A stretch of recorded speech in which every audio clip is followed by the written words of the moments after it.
2025 SLST 9, 10, 11, 12 group C and D গুরুত্বপূর্ণ update রয়েছে। নিয়োগ সম্পর্কে মুখ্যমন্ত্রীর বক্তব্য আমি দেখাবো, নতুন আপডেট ওবিসি নিয়ে, সঙ্গে নিয়োগ নিয়ে।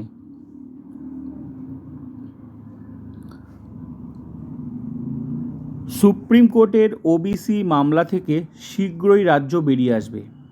আজকে যেটা সুপ্রিম কোর্টে কেসটা কিন্তু লিস্টেড আছে, আজকে শুনানি হবে, সম্ভবত আজকেই কেসটা উইথড্র হয়ে যাবে। এবং এসএসসির শিক্ষক নিয়োগ প্রক্রিয়া সম্পন্ন করবে বলে বিকাশ ভবনে জানালেন মুখ্যমন্ত্রী শুভেন্দু অধিকারী। তার মানে 2025 এসএলএসটি অনগোয়িং নিয়োগ হবে, এটা গুড নিউজ।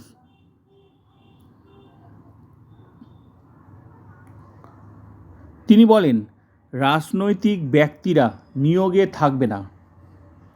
দুষ্যন্ত নারিয়ালা ইতিমধ্যে চেয়ারম্যানের দায়িত্ব নিয়েছেন।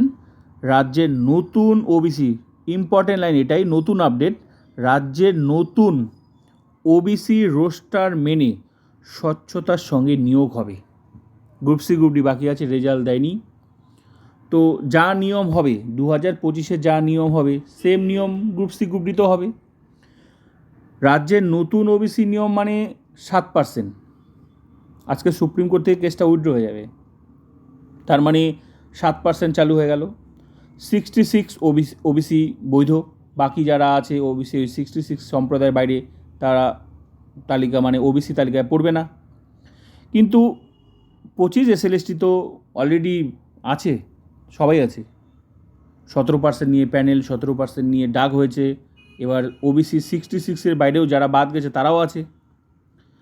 তো বিষয় হচ্ছে এখানে কি হবে, এখন পুরোটা সরকারের উপর ডিপেন্ড করছে আজকে সুপ্রিম কোর্ট থেকে কী সিদ্ধান্ত হয়, কারণ অনগোয়িং রিক্রুটমেন্টে কী, পুরোটা সরকারের উপর ডিপেন্ড করছে, সরকার যা চাইবে তাই। তবে আমার এখনও বিশ্বাস এই অনগোয়িংয়ে হয়তো 17 হওয়ার সম্ভাবনা আছে, তা আমার বিশ্বাস। কিন্তু দেখা যাক, বাকিটা সময় কথা বলবে।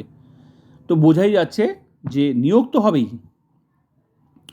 আর এসএসসির যে এই যে একটা নোটিশ দিয়েছিল, এই জায়গাটা একটু ভয় লাগে। ওটা কি করবে, কারণ নোটিশ অলরেডি আগে দিয়েছিল ওবিসি নিয়ে, ঠিক আছে। ওই জায়গাটা একটু, কারণ ওখানে বলাই ছিল যে এটা কোর্টের উপরই ডিসিশন হবে, কোর্ট যা সিদ্ধান্ত হবে পরবর্তীকালে।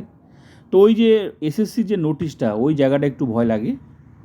হ্যাঁ, তাছাড়া পুরোটা কিন্তু কোর্টের উপরে, সে কী বলে, সরকার যা চাইবে তাই হবে।